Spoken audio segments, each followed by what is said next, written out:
Hello,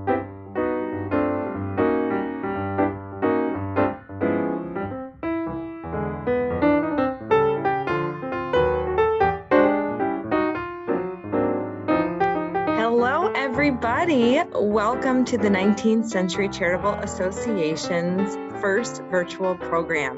My name is Erin Payton, and I'm the Executive Director of our organization. And I am sitting in our beautiful members' lounge. Our members will recognize the space, and I thought it'd be a good place to do our first program. What we're going to do today is we are going to have Nicole Kronzer on, and we are going to have questions. If anyone has questions, they can put them in the question and answer or in the chat, and we'll check in periodically and have our questions answered. Amy Braun asks, are there participants in this meeting? I don't see any. You're only going to see me right now. The attendees are all hidden. So you're only going to see the people who are talking right now. Hopefully that answers your question. So we just want to thank everybody for coming on today. This is our initial run, and we're really excited about it. What I'm going to do now is I am just going to go ahead, welcome Nicole Kronzer on. And here is Nicole Kronzer. Hi, Nicole. Hi, Erin. Hi, everybody. Thank you so much for having me. I'm so excited to be here. Well, this is a real treat. So, Nicole, we're going to do a quick bio on you, but maybe it'd be better if you really quickly just give us a quick, brief, who are you? Sure. Like you said, my name is Nicole Kronzer, and I graduated college from the University of Wisconsin-Stevens Point as a theater major. And I was a professional actor and an improviser for about 5 years in the Twin Cities in Minnesota. And then I decided to go back to college and become a teacher. So I am a high school English teacher. I've been at the same high school, Champlain Park High School in Champlain, which is just north of Minneapolis, for the last 14 years.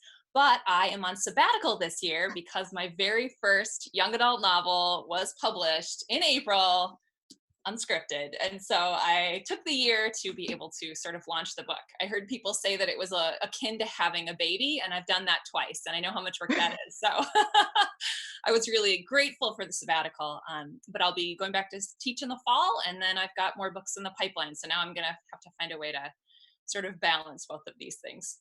Well, that is a great bio. I couldn't have done it better myself, Nicole Kronzer. Well, what we would love for you is, if you don't mind, reading just a little excerpt from your book. So everyone who has been able to read the book will be reminded of your amazing writing, and who hasn't read the book yet will get a taste for what they have to look forward to. I am going to mute myself and block my own video, so you just have your own gorgeous face talking during your excerpt, okay? And just kind of like give me a big close the book when you're done, okay? Yeah, all right, you got it. It'll be very evident when it's done. Okay, awesome. All right, hope everybody enjoys this excerpt from Unscripted. Thank you, Erin. So the book, I'm reading to you from, let's see, it's page 61. So what are we in, chapter 7? So Zelda is, she has auditioned to be, or she is in the process in this part of the book, she's auditioning to be on the top team at this improv camp in the mountains of Colorado, because she has Saturday Night Live dreams. And this camp is a stepping stone to that. People who, there's like scouts that come to see the final show from like Second City and from IO and UCB. And so this feels like a huge, huge deal in terms of Zelda pursuing her dream. Okay, so auditions are going well, but then they start going a little south. So I guess I'll start there. After the third scene, I should say too, the she that we're referencing in this moment is Emily, another one of the girls. After the third scene, where she played someone's mom, a guy behind me whispered, "That fat girl's really bombing." His friend chuckled and whispered back, "What did you expect?" I frowned, wishing I was the kind of person who would just turn around and pummel those asshats. Instead, I looked over my shoulder and threw eye daggers at them. Peering out from under their baseball caps, the one with the gap in his front teeth grabbed his crotch, and the one with close-set eyes glared back and flipped me off. I looked to the coaches to see if anyone was paying attention to the cretins, but the coaches were spread around the room, eyes on the stage. Geez, I thought. Brozone doesn't even begin to cover it. 2 hours later, it was time for the one-liner round. I turned to Will for reassurance, but he was digging through my bag. What are you doing? I hissed. Jonas has a nosebleed. I looked forward to look at him, and sure enough, Jonas was pinching his nose and tilting his head back, but blood was running down his chin. Good God, take that blood faucet to the bathroom. I pushed Will to standing. Leading Jonas by the elbow, Will helped them edge their way out. As I watched them go, my group was called. I took a deep breath and trotted up on stage. Unfortunately, Crotch Grabber and Finger Flipper stood on either side of me. My weakest aspect of improv next to two sexist body shamers. Awesome. With the Gildas distracted by their teams and Will and Jonas gone, I looked up for some support from Ben, but his eyes slid past mine. Last round, Ben said, looking at his clipboard. Most high schoolers don't play this game because it involves a bar-going culture, but I think you can handle it. It's called 185. We play it, Hannah and Paloma's group shouted. You do? Ben asked. Where are you from? Wisconsin, baby! Hannah yelled. The rest cheered. Oh, well, there you go. Ben smiled. They mostly missed trying to give each other high fives. Okay, it goes like this, Ben continued. You get a list of occupations from the audience, then the controller doles them out. For the purposes of this audition, we'll skip that part, and I'll just give you the occupations. Or I can do that, Dion offered. I'll do it, Ben insisted. Dion shrugged and leaned back against a pillar.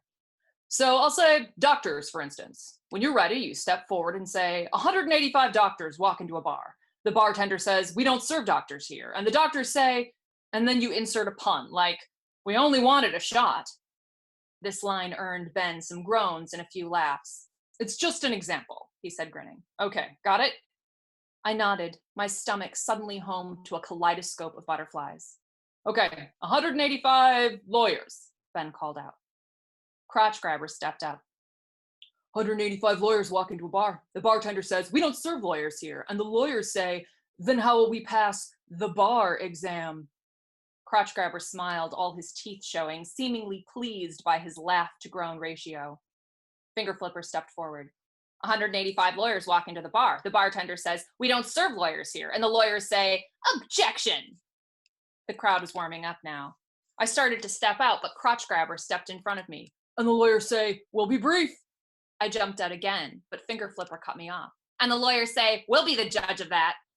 I was out before Finger Flipper even finished his joke, but Crotch Grabber was already talking. 185 lawyers. The crowd began to murmur in response to the tension building between the three of us. Some guy yelled out in a falsetto voice, get it, girl? A bunch of guys laughed. Now I looked out at the crowd. I spotted Emily and Serena and Hannah and Paloma urging me on with their eyes. I bit the inside of my cheek. Crotch Grabber delivered his punchline. I hesitated. Crotch Grabber and Finger Flipper looked at each other and grinned. One of them turned to me in a sort of courtly bow. The other mirrored him. I could feel my cheeks flush. My heart was a hammer against my sternum. They'd taken all of the low-hanging fruit jokes. There weren't any lawyer puns left. I looked to Ben to switch the occupation. It was clearly time. Roger leaned over to Ben, probably to tell him the same thing. But Ben shook his head. He glanced up at me like we were strangers. He clicked his pen and waited. I stepped forward. The crowd cheered. I searched for Will, but he and Jonas hadn't returned yet. 185 lawyers walk into a bar, I began. Jen, our coach back home, tells us anything can sound like a joke if you sell it like it's a joke. I increased my volume. The bartender says, I racked my brain for lawyer puns, defendant, prosecutor, bailiff.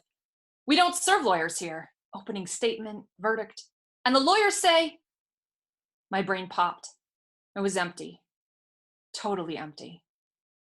I backed up. And the lawyers say, the girls aren't funny, Crotch Grabber muttered, only loud enough for everyone on stage to hear. The performers snickered. I shuddered and exhaled, but with my full voice boomed, the lawyers say, we'd like a lawyer because we're going to sue you. Next came the last sound any improviser wants to hear. Polite applause. The scene was called and I was furious. Furious at Ben, at those asshats, and at the three other guys who didn't step forward at all. And mostly at myself for going blank up there.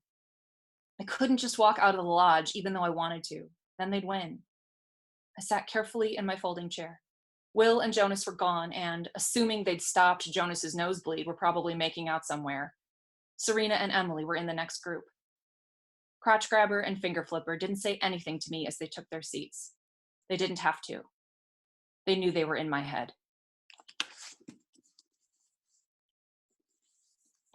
All right. I know everybody is applauding from home. That was wonderful. Thank you so much for sharing that excerpt for us. So we're going to talk for a little bit, and then if people want to put questions or chat stuff, I will check in again in a little bit. But first, I think we have to tell everybody who's watching that we, our history, and the history will be funny when you know who Roger is. So Nicole and I met almost 13 years ago.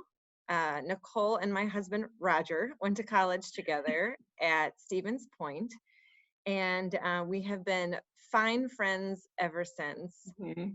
And so we, and actually the cool thing about it is every summer, well, for how many years now? Since 2000. I mean, we've been doing it since the summer of 2000, so it's over 20 years, about 20 years now, yeah. Yeah, and I joined in 2008, was my first cabin weekend. The friends, they called themselves the Pointers. They get together, and a couple years ago, Nicole said, I am working on this book. And I was like, oh, great, tell me about it. And so she told me about it, and I said, oh, and if I can help in any way, I will. Mm-hmm. And so how did you have me help you? You beta read for me. Well, first of all, you know, we both have improv backgrounds, but you were in Chicago and I was in Minneapolis, and they're just different scenes. And so, you know, I was really focused on, you know, like Ben, who, you know, is this guy, big bad guy. He has just more of that scene background than I do, and I knew you had so much experience, and also the experience of being a woman in that background. Mm-hmm. And so I asked you a bunch of questions. I remember we were in Canada. I asked you a bunch of questions, and I took all sorts of notes, and then you beta read for me, and then we were on the phone. I remember you called and you were like, let's do this over the phone. Hold on one second. Yeah. Can you explain to people who don't know a beta reading, what beta reading is? Yeah. So when you write a book, like I handwrite. So actually here, I'm going to hop up. And she leaves her bookcase with her book posed perfectly on display. So this is the book. This is the first version of the book. So I handwrite it, and so you can see it's just like, you know, like that, right? Mm-hmm. But that you can't hand into an agent, and you can't even hand that in to try to get an agent if you type it up. So you have to first have some other people read it. And I have found it to be really helpful to have people read it who have, you know, people who I admire, who are smart people and, you know, are good readers, but also who have a specific background that I reference in the book. So I had you read it, Erin, really paying attention to the improv stuff. There's a kid with albinism in the book, and I had a student who I'd had in the summer program that I do, and kids take that same summer program over and over. And so I'd had this kid with albinism for like 6 years, and so I asked him to beta read. And so the beta readers are really interesting and useful because they make the book better, of course, but also because, of course, I can't have the experiences that all of my characters do. And so with Riley, the kid with albinism, he read it and he was like, this is great. I love Hannah, but you keep having her make eye contact with people across the room. And when you have albinism, like all the melanin in your skin is gone, as well as your eyes. And so he's like, our eyesight's terrible. So instead you'll notice that Zelda like squeezes her hand, you know, like that's how she gets Hannah's attention. I mean, Hannah can see, but she doesn't have great like long range, you know, sight. And so beta readers are really important for catching things like that. And you brought so much great wealth of knowledge and, you know, like just great experience that I really think helped round out the book. So thank you, Erin. I publicly thank you. You're in the acknowledgement. Guys, in front of 75 people, I accept your thanks. So that is great. So you talked a little bit about your professional background. So just Nicole mentioned this, and this kind of is interesting to talk about, is that I moved to Chicago to be to do improv comedy mainly, and I did do it for 16 years. And I will say that 185 was actually my very favorite short form game. So that's funny that you said that. But so you moved straight from Stevens Point when you graduated to Minneapolis to do professional acting, but you also did improv, right? Yeah. I would say, so like at that time I was 22 or whatever. And the plan was to go to Chicago because, Roger and I we started an improv team together at Point. And so all of us, we were all going to go. But some of us just graduated faster than others. Roger just took a more roundabout way of finishing his college degree, changed his mind a couple of times. And I was just like, so I didn't know anyone in Chicago. And so that's why I was like, you know what, I'll just move to the Twin Cities. It's close to home. I'll live there for a year and then I'll go to Chicago and hook up with Roger and all those other guys. And then I really loved it in Minneapolis. And so I just never went to Chicago. But yeah, so I did improv at a number of places around here. And that was probably actually the thing that made me the most money as a professional actor was like, you can get some really great gigs if you get in with an improv group doing corporate shows. And that's really where the sweet money is when Target Corp is like, come on in and do a show for our sales team or teach our sales team, like, yes. And, that was great. That was some great money. That was the most money I ever made as well, was doing comedy sports. Whether it was dressing up like an Easter bunny at Macy's for their bunny breakfast or doing corporate gigs. That I agree. So that's where I'm glad you read that excerpt, because as an improviser who did do improv in college and then moved to Chicago to try to make it, you do hope that the right person sees you and then, sees your talent and sees your gift and then gives you that next opportunity. And, I can tell you, my small world of web, a lot of my friends have made it and it's been really great. And then some of us use the skills that we got and developed to do professional work. And so it seems to me like that's what you did. You used the skills you got and then became an amazing teacher. And so you want to talk about that a little bit? Yes. And I saw someone had a question about what is 185. So 185 is the short version of that. If you were here for the excerpt, it's that long, it's a short form game. So the structure is always the same. It's 185. And then the thing you get is like the occupation keeps changing. So or an object like a broom. Sure, 185 brooms walk into the bar, right? The bartender says, we don't serve brooms here, and whatever. And then you do the punchline. And so punchline things for me were always that was like the hardest part of improv for me. I really liked the character stuff. I liked long form. I liked being with other people and creating a story. But you have to do these short form games where there's jokes. And so I gave that about short form to Zelda. She couldn't be the greatest improviser in all areas. So I had to give her a weakness. So I gave her my weakness. But yes, Erin, you're right. Like, I loved the cities. And so, you can't, I don't know, maybe other people have done it, have made their whole careers out of being improvisers in the Twin Cities, but it's a great improv town, but it's not going to lead you to Saturday Night Live or to sitcoms in the same way that being in Chicago does. And it's not, there are definitely people that have come from here and gone on and done that, but it's just a smaller percentage. And I just didn't want to leave. So, but I'd always wanted to be a teacher. And I went to the U of M and got my English degree and my license. And then I got hired at Champlain Park. And I found that the same skills that you need in improv, right? Like really good listening, yes, and right? Like, and being able to, the internet is out. Okay, well now how am I going to teach my lesson, right? Like just shifting, being able to be quick on your feet and just being funny, like, famously improv people will say like improv, you're not getting out there to be funny, but there's truth in comedy, right? And there might even be a book written called Truth in Comedy. Ooh.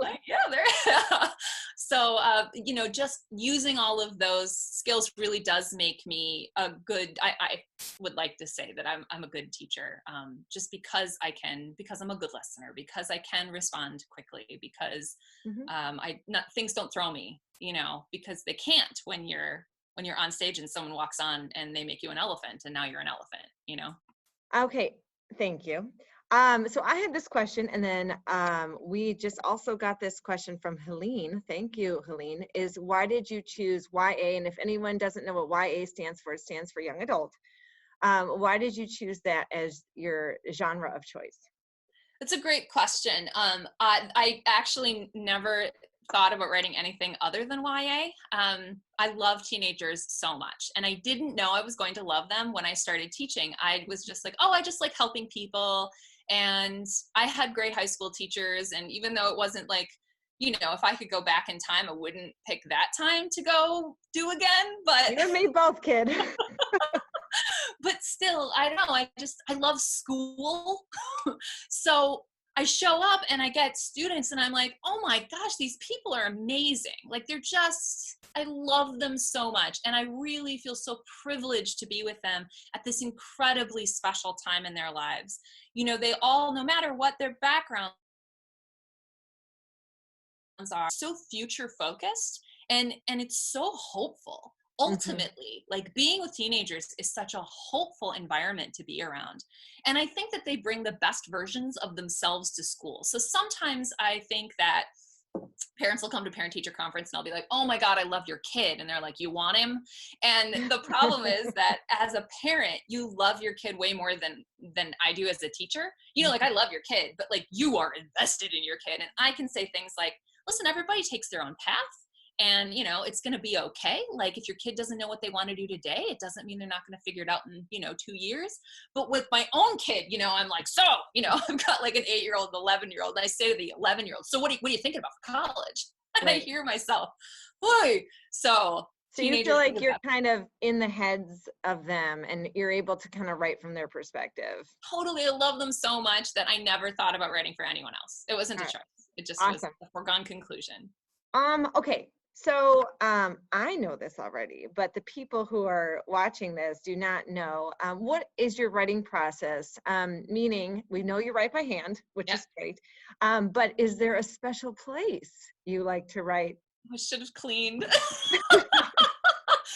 Yes. Okay. So being a teacher, one of the things that's really great is I carved out summer, right? Like I was able to mostly just be able to just write, like in the summertime. And of course I have these children, but they're good friends. And so they can play with each other for like 3-4 hours at a time without needing me to intervene, which is remarkable. Amazing. It is remarkable.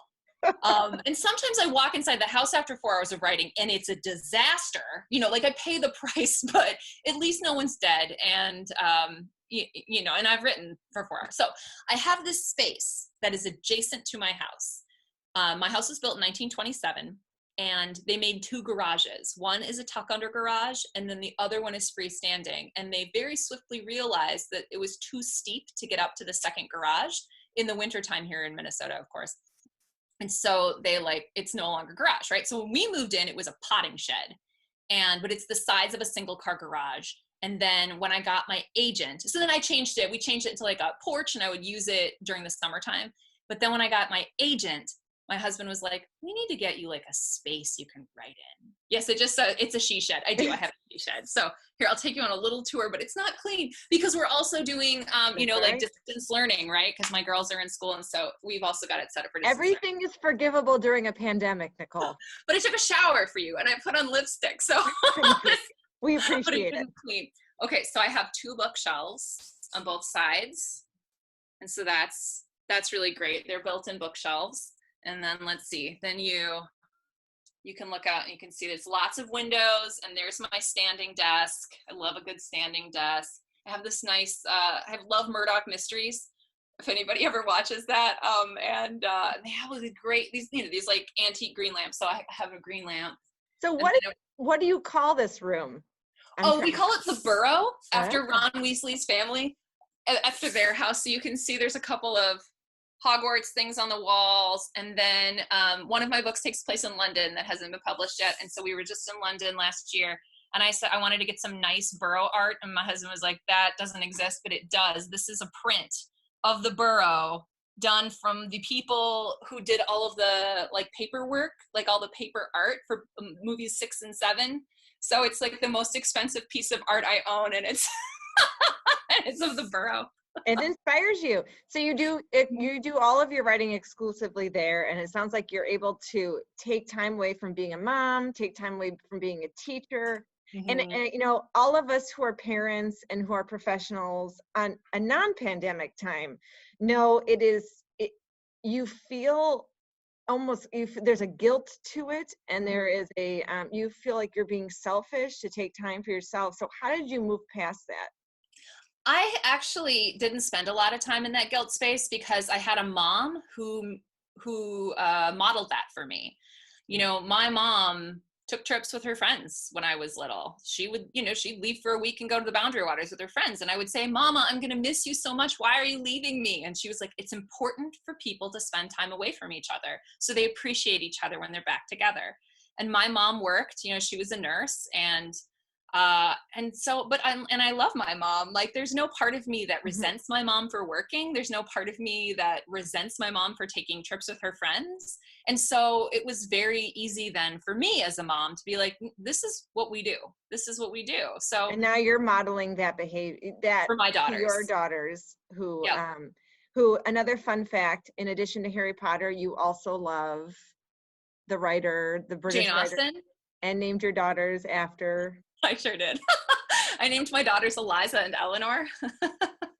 For And those it's actually Eliza Marianne. So, I mean, I have both of the, I don't have anyone named Margaret, but I was going to say both of the sisters in Sense and Sensibility, but I have two of the sisters in Sense and all right, Sensibility. let's see what we got going on here.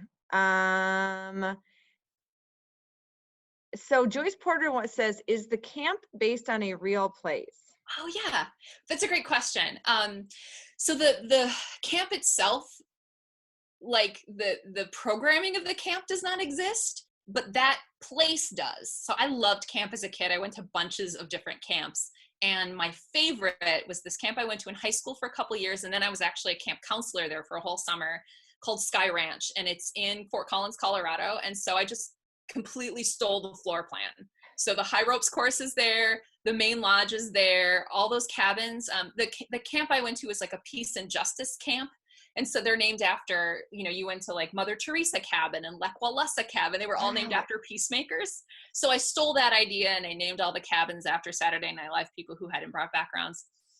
But we went there. So the last time I'd been there was like 1998. And so in 2018, so that was the summer I sold the book. I called up Sky Ranch and I was like, hey, it'd be really cool to go. And they were like, yeah, we rent out cabins on the weekends. Come on. So like 2 weeks later, we were on a plane and I brought my husband and my children and I took them on all the hikes. Like those hikes that I described, they all exist. So the Boy Scout camp does not exist. But like the rest of that, except for the last hike when Jesse and Zelda like go up that place I totally made that up. I needed some beautiful overlook. And so that doesn't exist. But the other one where she describes like going through the fire, like all of that's real. And Eliza, my 11-year-old, read the book and she was like, I saw all the places because I've been there. So that's cool. But no, the improv part of the camp, like that doesn't exist. There are, to further answer that question, there are definitely adult improv camps. And then there are camps that teach improv, but I don't know that there's anything specifically this. No. So we have a question from Georgia. She says, I did read the book and think the theme is a really good one. Can you talk about the theme so appropriate for teenagers of sexual impropriety and even abuse, and how to understand what is happening and how to handle that as a teenager? What a great question, Georgia. Thank you. Yeah, thank you, Georgia. Yes, so this book comes from two places. One, I love improv, well, a bunch of places, I guess. I love improv, I love camp. But right as because I wrote a book before this book and tried to get an agent, and that book didn't get me an agent. But someone said to me, as soon as you start querying, right, where you're trying to get an agent to take you on, they're like, as soon as you start querying agents, start writing your next book. So I was, on the lookout for a new idea. And I realized I'd had all these girls come to me and say, and talk to me about their boyfriends. Because I'm very maternal and funny, and that is trustworthy. And so people come to me a lot and tell me what's going on in their lives, which is a huge honor. And they would say things like, can I ask you some questions about my boyfriend? He just doesn't want me to spend time with my other friends anymore. Is that okay? Or they'd say things like, oh, we just got in another really, really, really big fight and he yelled at me and yelled at me. But then today he apologized and he said it'll never happen again. And I would say to these girls, like, you are in an abusive relationship. This is an emotionally abusive relationship. And they'd be like, no. That happens to other people. That doesn't happen. I'm smart. I'm in IB English. That doesn't happen to me. And so that was sort of the impetus for, I wanted kids to have a book that they could read and go like, oh my gosh, this is my relationship and I need to get out of it, you know? Or even just to know that exists so you can see it later, you know? Yes, like later on, Paloma says, you didn't know guys like this existed. Now you know, and you know the red flags to look out for because It's a pattern, you know, it is a cycle.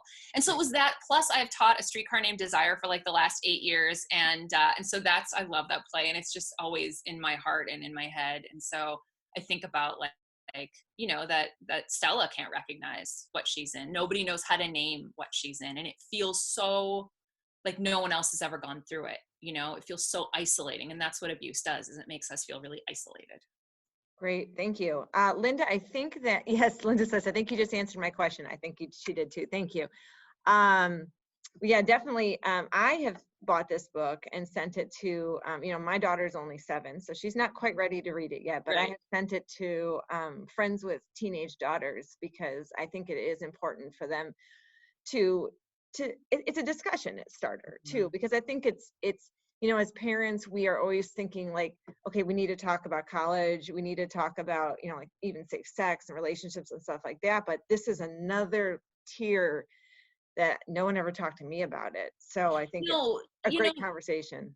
Thank you, Erin. And I appreciate you sharing it with the teenagers in your life. And, you know, I would say like, I think boys need to read this book too. And because that's one of the things that the men in my life that have read this book, almost to a guy, would come to me and they would hold the book and they'd be like, but do boys really say things like this to other girls? And these are wonderful men, you know, these are good men, but men protect other men from the vitriol that they say to women. And so I think boys need to understand that this goes on too, you know? Well, and even something that they might, you know, the gallant bowing from your excerpt, that the 2 guys do, they might not think of that as being something that is going to demean a woman, and they might just be like, oh, well, we're just being funny. But you know, and you know, it's interesting because a couple of years ago, you know, it was largely during the Me Too movement, a lot of improv theaters in Chicago took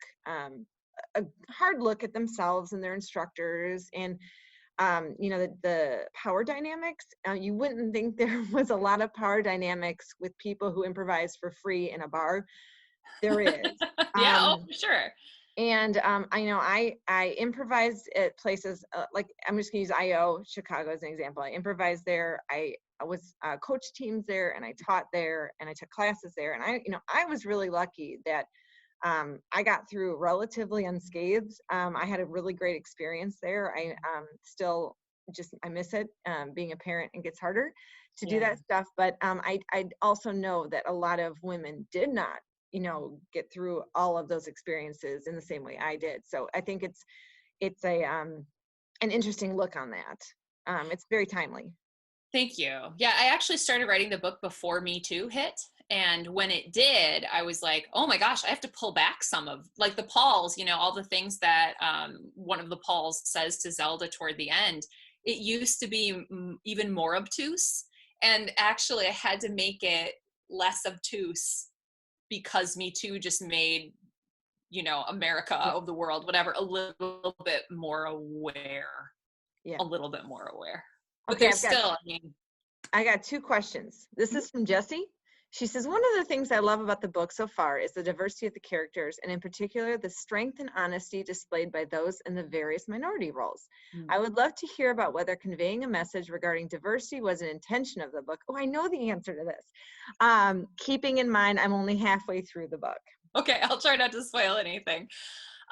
So I teach at a really diverse high school, and that's kind of I mean, that's kind of it, right? That like I'm writing thinking about my students. And so my students, not directly, but like my students are in my book. And so while it would be a lot easier to write a book just about cisgender white girls, that's not who my students only are.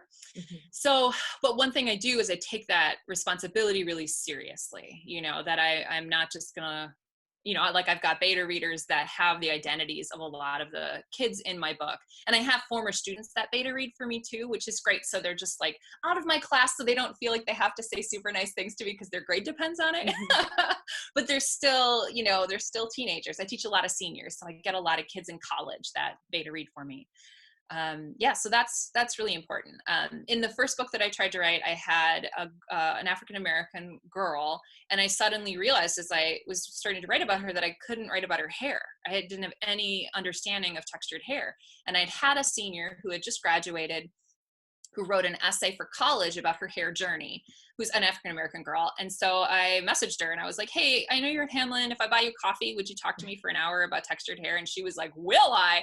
So, I mean, my God, I learned so much. And so I try my best, and like having Riley, right? Like my student with albinism, like if I'm going to include a thing and include an identity that is a step or two or three away from me, I really, really try to do my research and talk to folks, multiple folks, to make sure that I'm, representing folks accurately, or believably. But I also feel it's really important for me, for my central character, not to have an identity that's very different from mine, because, especially just with the history of publishing, it's especially children's publishing, it's white women. And so if a white woman publishes a book with, even with a kid with albinism, that is taking that opportunity away then from somebody who does have that identity and can really speak to it in a much more organic way. So it's really important to me that my books that they represent the kids in front of me, but also that I'm really mindful about how folks are represented and the roles that they play within my book. Is that the answer you were going to answer, Erin? Oh, exactly. Word for word. It's crazy. It's weird. I actually wrote it down. Let me hold it up. No, it was great. Al Parcham wants to know, and you've kind of tiptoed around this a little bit about the journey of finding an agent. I know you had a little bit of help, which was awesome. So, yeah, I can talk about that. So my librarian at school was bringing in all of these authors. Okay, so first of all, I've been writing my whole life for fun. I have just reams of notebooks of Babysitters Club fan fiction in my mom's basement that will never see the light of day. Thank God the internet wasn't a thing in the 80s. And so I've been writing and writing and writing, and I'd always dreamed of being an author, but I was pretty sure you had to live in New York City, or you had to go to an Ivy League school. Like, you had to be very fancy in order to be an author. I didn't know anyone who did that, so that was never even a dream I entertained. Mm-hmm. Then I'm teaching at Champlain Park, and my librarian is bringing in all these people. So we get Jean Luen Yang at the beginning of his career, who wrote American Born Chinese, and we get Patrick Ness, The Monster Calls, and we get Nina LaCour, and we get all of these YA authors. And to a person, they said to me, "So Nicole, you're the creative writing teacher. Do you write?" Oh, wow. And none of them were from New York City, and several of them were teachers. And I thought, oh my gosh, maybe this is something that I can do. So Nina LaCour, who won the Prince a couple of years ago, which is the highest honor for a YA book, she came to my school back in 2010, 9, somewhere in there, 11. And we were the same age. We just hit it off, and we stayed in touch after she left my school. And so she came back around with another book, and she was, in town for that book tour. And so we went out for drinks, and then I was like, I'm not going to tell her. Should I tell her I wrote that book? Should I tell her? You got and then I to. just got brave, and I was like, I'll just tell her. Nina, you remember how we were talking? Like, I wrote the book, and she was like, oh, tell me about it. So I did. And then she said, send it to me and I'll give you feedback. And then when you're ready, I'll take you through the process of how you get an agent. And it wasn't until that moment that I really thought that this was something I could really, it was a hump to write the book. And then it was another one to try to get an agent. Mm-hmm. So Nina gave me feedback, and God bless her. it was great feedback, but that book didn't really take off for 80 pages. And my protagonist didn't want anything. He just wanted nothing to change. And so I learned a lot about writing a book. My next book, I was like, has to have a protagonist that wants something, and there needs to be an antagonist standing in her way. Oh, amazing. So that's a novel approach to a novel. I know, right? So then I think part of it too is like, I read a lot, right? And so I think that when you read a lot and then you write, you're like, well, I have to do something different no one's ever done before, but you don't actually have to do that.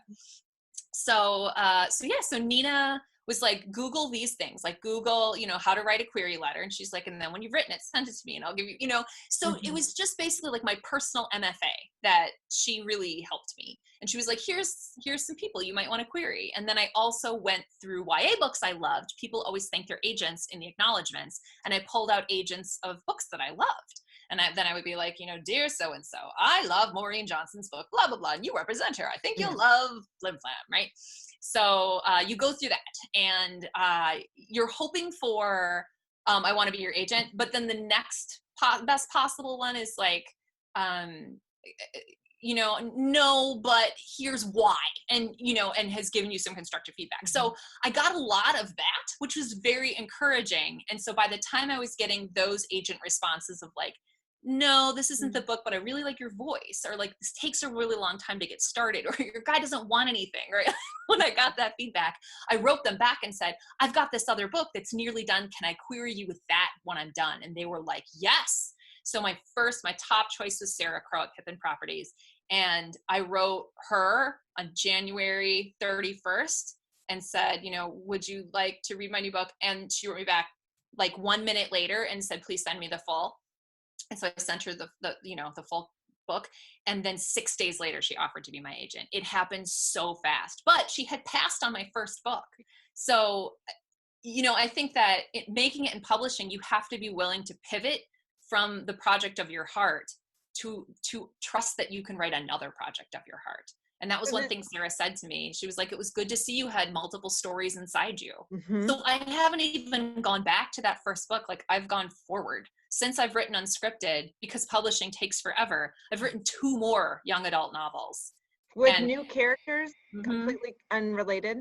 Totally unrelated. 2 more standalone. Because when I was starting to write the book after Unscripted, we were, I was writing that. I guess, did I have Sarah? Yeah, I think I had Sarah because it was so fast. Like, I finished it. I sent it to her. She was my agent.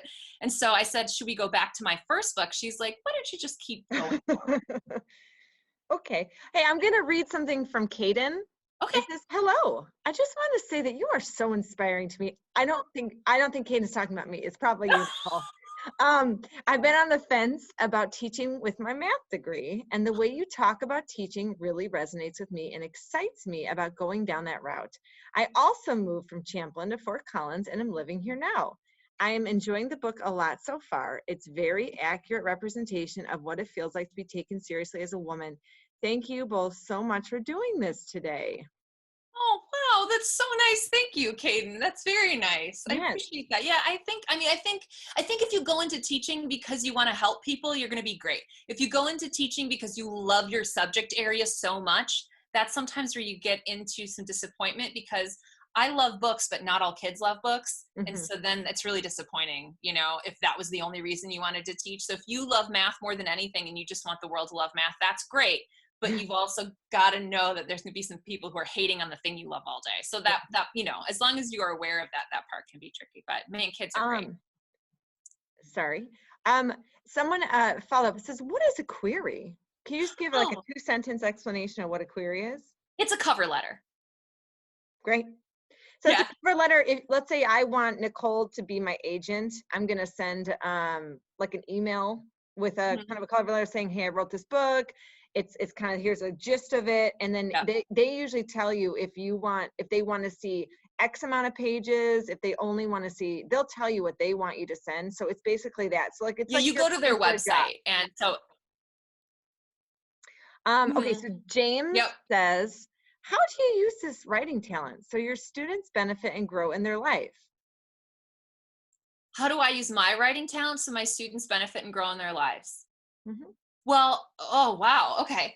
Well, I think that like when I'm like I said, like I'm thinking about them when I write books. And so I'm thinking about what are the trends in terms of the problems, right? Like, what do my kids need to learn? How do they need to be better equipped to be adults in the world? So I'm always thinking about that. So I think that that's a thing. But I will also say for the last 3 years, it's been so, like, I've gotten so much more credibility in the classroom when I say, listen, writers plan what they're going to write before they write. This is what we do. I'm not a teacher saying that. I'm a teacher and I'm a writer saying that. And so they believe me more. I like that. Mm-hmm. And I mean, I haven't been a teacher since I've had a real live book in my hands yet. So that's going to be interesting to come back into the classroom. I think it's going to be very humbling. I think I'm going to be like, I'm really, like, I'm hot stuff. I've got this book out. And they're going to be like, so what? Can I use the bathroom? Yeah, exactly. I'm going to answer a question for Judy Eckberg. Albinism is someone who you would commonly say that person is an albino, which is not. You just don't like to say that. Yeah. You don't like to say that, but that might give you a better description of what that is. Just because I'm trying to move us along because we are starting to run out of time. Can you give a brief for Heather, little answer on how was your London experience? Oh, so I studied abroad when I was in college for a semester, and I loved it there. And so I'm going to be spending like a year wherever it is that I'm writing about. So I always like to try to pick a setting that I really want to roll around in. So that's why I chose London for my second book, because then I was like, well, then I'll get to go back. And so I did. Yeah, I just loved it there. And it was just you and Dan that went, right? The second time. Yeah, I mean, I didn't know Dan when I studied abroad, but I went with Karen, though, my best friend Karen. Let's drop all of our friends' names. That's great. So you went recently. It was last year? Yeah, it was last March. Yep. And so this is a great segue to my last kind of thing I wanted to talk about is last March when you were in London, you were looking at your next year. Did you know you were going to have a sabbatical then? No. Okay. But you were kind of thinking about your next year. Did anything you were thinking about as you were drinking a pint of whatever with Dan in London include being locked in your house and trying to promote a book? Not at all. Okay. So how has the pandemic affected your book release? How what was your original plan for the book launch? Yeah. Okay. So one thing that I've really learned along this whole, like, my dream came true and I got to be an author, is that you have to be happy in the place where you are. You can't keep thinking like success down the road will make me happy, because even though like I'm so special that I got picked to have my book be published, there's still other books that are more special. So there's like A money and B money publicity wise. And I definitely got B money for publicity. And so they're like sending I'm like on the internet, seeing other debuts. By the way, they call you, when it's your first book, they call you a debut, and it's very cute. But other debuts getting sent to all these conferences and all of this stuff all over the country. And I was going to nothing. And they were like, we will help you arrange a book launch in your town. And I was like, what is this garbage? And so I was sad about that, but then I'm me. And so I made stuff happen. So I was supposed to have my book launch in Minneapolis. I was going to a teen lit conference in St. Paul. I had another book thing, like a bookstore event in Milwaukee. I got asked to be at the Minnesota Council of Teachers of English up in Duluth. And then I had 2 events in my hometown in Eau Claire, Wisconsin. One at my high school and one at a thing in the evening. And so all of it got canceled. And so I had a good cry. My publicist emailed me, who's been great, by the way. I don't mean to like, she's incredible. Totally understand. So she emailed me, and this is like March, right? And she, like maybe the second week in March, she's like, Nicole, I think we have to make a call about all these in-person events. And I was like, because this is my dream come true. And perhaps you can tell I'm a bit of an extrovert and I like being around people. And so just the idea that I wasn't going to get to have the party in the bookstore, was really sad. But I've been able to do other things, right? Like, Aaron, I don't know that we would have been able to make this happen, like we wouldn't have thought to do it. Yeah. No. And I've been doing book clubs. Like, I've been doing high school book clubs in the area, and oh man, that's just like the cutest thing ever. It makes me miss students, like really glad to be back with them in the fall. So it just changed. I got a lot more media requests. So I wrote a bunch of posts. I was on 3 different podcasts. Like it just sort of changed. And I think that I might have gotten a little bit more publicity, like a different kind of publicity than I would have otherwise, where they were sort of just counting on like the old ways, Yeah. right? Yeah. But the thing that they also said in that same breath is they're like, that in-person stuff doesn't really move the needle very much. So you think about publicity being like a book tour, but actually those usually lose money. And it's more about the relationship with a bookseller than it actually is about number of books sold. Isn't that weird? And something like this has more, maybe what you would call having legs. This might have more legs than just a one-time in-person event, because, you know, we'll probably post this in places and you can share it and stuff like that. And then people can talk about it in a different way. Okay, one last question. This is from Marky. Hi, Marky. Does the agent set you up with the publicist? Okay, so the agent, basically the agent gets me an editor. So the editors work at publishing houses and the agents have relationships with all of those editors. And so Sarah read my book and she was like, I think, you know, and so she sent it to 15 different editors, including Maggie Lerman at Abrams. And she was just like, I know these people, I think they're going to like your book. And so all of them passed except for Maggie, and all you need is one person. And Maggie was like, I love this book. I feel like I was meant to publish this book. And that was awesome. And she was, I cannot say enough nice things about Maggie Lerman. She was just like in my brain and in my heart. And my book became 3,000 times better after she helped me with it. So the publicist then lives in the publishing house. Okay. So then they assigned me Mary Marola, who is just awesome. Just enthusiastic and positive, and has just gone out of her way to make me feel special and taken care of. Oh. So I just have had such a good experience. But yeah, that's all in-house at the publisher. So, okay, I think I got like one last question is, how is the book doing? I have no idea. You were going to say that. I will tell you, I had, you know, those orange flags on Amazon. I had an orange flag on Amazon. I was #1 new release in teen and young adult theater fiction. Wow. Thank God for very specific Amazon categories. So I was that for like 3 weeks, which is exciting.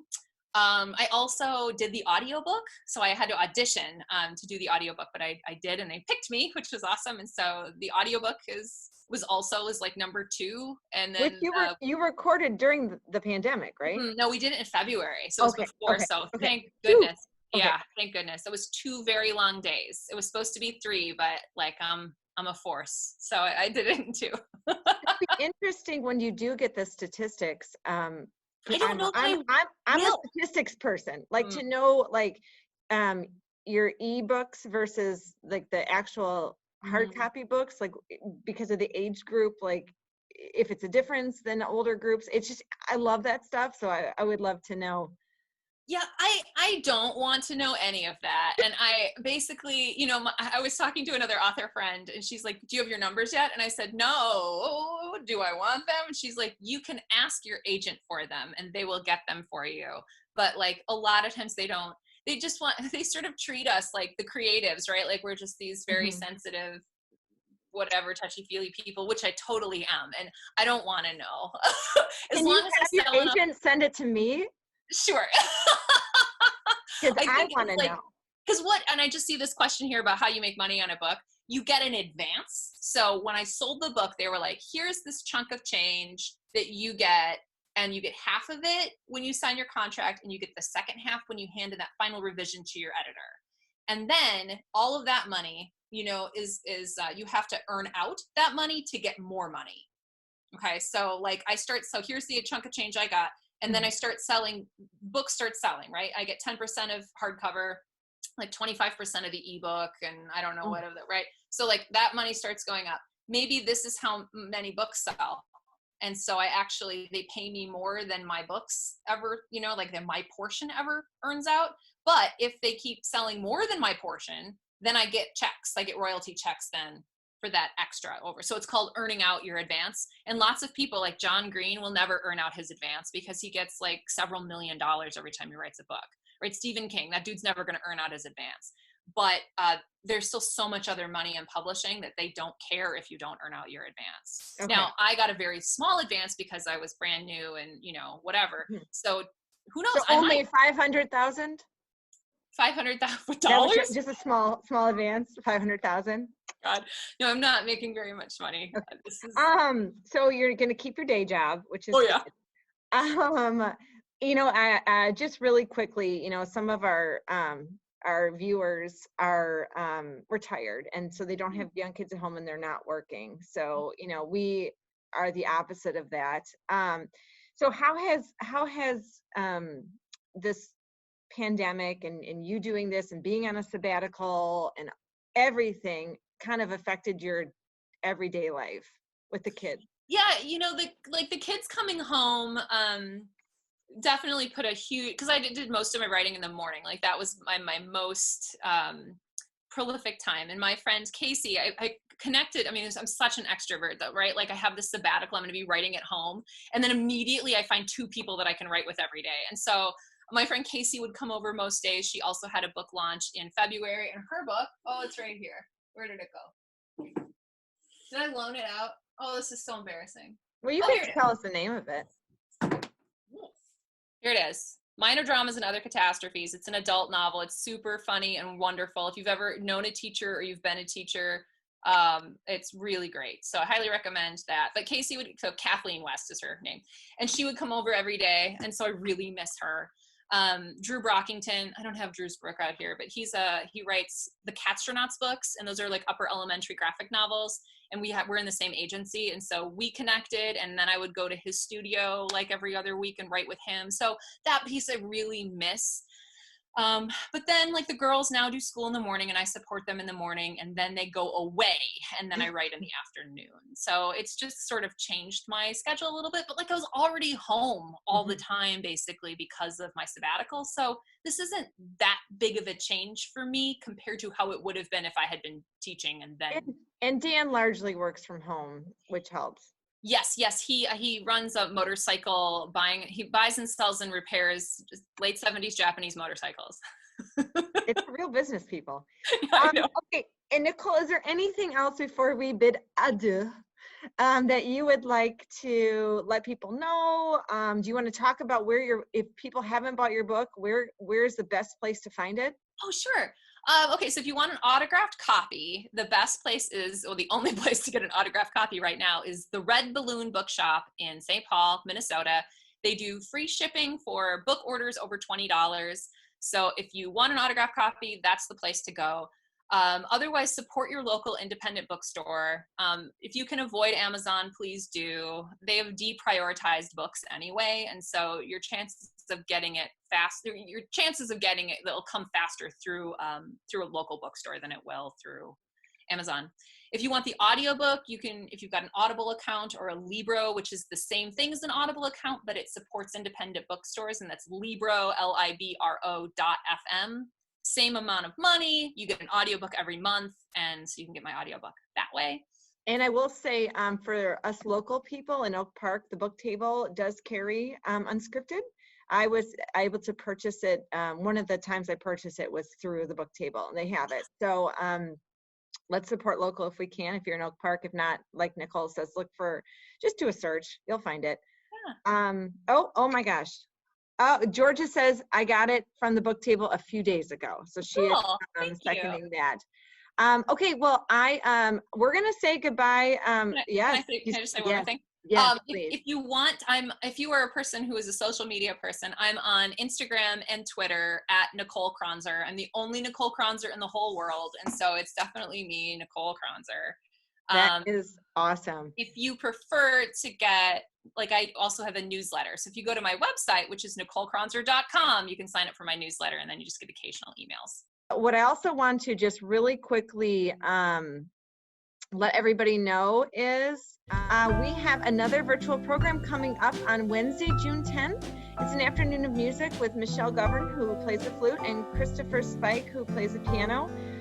It's going to be great. It's going to be virtual, so you can get it on your computer just like you got this one. It's going to Diane Moses put this one together, and it's promising to be an amazing program, and we'll send out messages. If you're not a member of the 19th Century Charitable Association, you can always find me on our website and get more information that way. We just want to thank everybody for joining us today. This was really great. And it was so great to see you, Nicole. I'm sure we will Zoom soon in a personal matter, but everybody have a wonderful day. If you're around sunshine, enjoy it. And we'll see you soon. Bye-bye, everybody. Thank you so much for having me. Bye-bye. Bye.